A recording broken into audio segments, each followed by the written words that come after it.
last, I gotta find a piece of cardboard. I'll go find one for you. So pro tip, I have to take this cover off. It's the stator cover. It's got a bunch of bolts. They're gonna be, some of them are gonna be different lengths. And I wanna keep track of them in a very idiot-proof way. So That one. Yeah.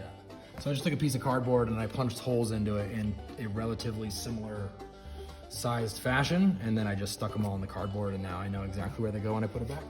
So even though they I are was vastly right. different lengths. There are a bunch of different lengths, but now I don't have to guess when I go to put it back. Smart. That's the kind of content So- the Odd Job Garage will teach you. Thinking with your noggin.